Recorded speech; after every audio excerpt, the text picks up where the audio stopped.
तो जैसे पिछले शोभा यात्रा निकालने में भी परमिशन लास्ट मोमेंट में कैंसिल कर दिया गया था कि भाई इस वर्ष यानी 2024 की जो शोभा यात्रा है रामनवमी की आप नहीं निकाल सकते। लास्ट मोमेंट में परमिशन कैंसिल किया गया था। तो बड़े ही संघर्ष से, लेकिन आप सब लोगों के सहयोग से पिछले वर्ष शोभा यात्रा बड़ी ही धूमधाम से निकली है। हमने इस बार यहां डिसाइड किया है कि हम लोग परमिशन ही नहीं पूछेंगे। इस बार हम परमिशन नहीं पूछेंगे और ना ही कुछ बोलेंगे। हम पिछले वर्ष जितने ही धूमधाम से शोभा यात्रा निकाले थे, इस वर्ष भी वैसे ही हम लोग धूमधाम से शोभा यात्रा निकालेंगे। एक कुछ दिन पहले पुलिस के हमारे बड़े अधिकारीगण मेरे पास आए।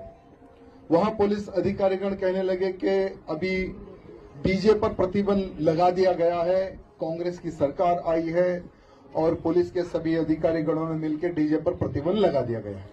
तो थोड़ा आप भी अगर डीजे नहीं लगाएंगे तो ठीक रहेगा। तो हम उनके अधिकारियों को कहे, हम बोले कि डीजे पर प्रतिबंध किस कानून के तहत आप लोग लगा रहे हैं? तो उन्होंने कहा कि सुप्रीम कोर्ट का कानून है। तो हमने कहा कि ठीक है, चलो सुप्रीम कोर्ट के कानून को हम भी मानते हैं, हम भी आदर करते हैं, लेकिन जो कानून है साउंड पोल्यूशन का, सिर्फ रामनवमी के एक दिन में ही क्या वो प्रॉब्लम आपको आता है? क्या नवरात्रि के यहाँ जो 9 दिन होते हैं, क्या उसी दिन आपको प्रॉब्लम आता है क्या? यानी साल के जो 12 महीने, जो 5 टाइम जो हम लोगों की खोपड़ी जो खराब होती है, क्या उससे सुप्रीम कोर्ट के कानून का उल्लंघन का नहीं होता है क्या? हमने क्वेश्चन पूछा तो जवाब नहीं आया।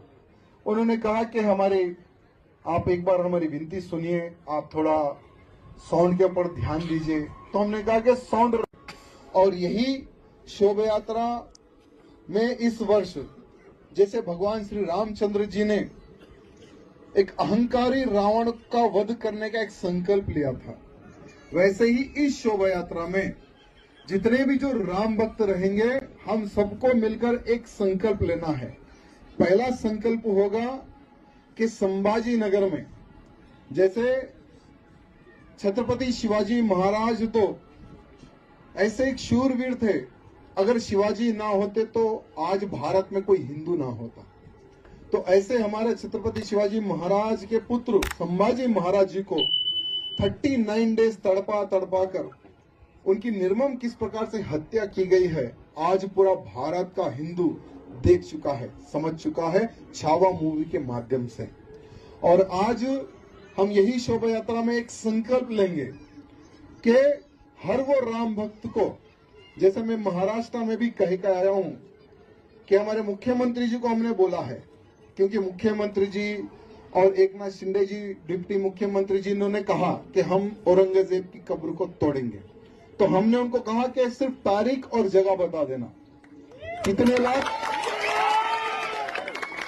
हमने कहा कि सिर्फ तारीख और जगह बता देना, कितने लाख कार्यकर्ता चाहिए, फौड़ा लेकर हम पहुंच जाएंगे। जैसा हमने कहा, तो एक पार्टी का एक एमएलसी, एक कोई की नालायक एक एमएलसी है, उसने कहा कि हमारे महाराष्ट्र के नौजवानों को भड़काने का प्रयत्न ना कर राजा सिंह, अगर खबर उखाड़नी है तो तेरे बेटे को लेकर आ जा फौड़ा लेकर।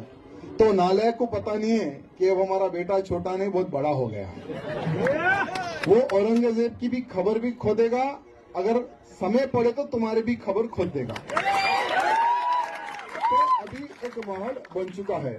तो हम इस वर्ष श्री रामनवमी के शुभ अवसर पर एक संकल्प लेंगे कि औरंगजेब की खबर को उखाड़ने का एक संकल्प लेंगे। दूसरा संकल्प रहेगा कि अभी भारत एक गृह युद्ध की ओर बढ़ रहा है, क्योंकि भारत का आप सब लोग वातावरण देख रहे कि अब भारत हमारा हिंदू राष्ट्र की ओर बढ़ रहा है। जब भारत हमारा हिंदू राष्ट्र की ओर बढ़ेगा ना, तो हिंदू राष्ट्र नहीं बनना है। ऐसे बहुत सारे जो औरंगजेब की जो नाजायज औलादे हमारे भारत में जो छुपी हुई है ना, तो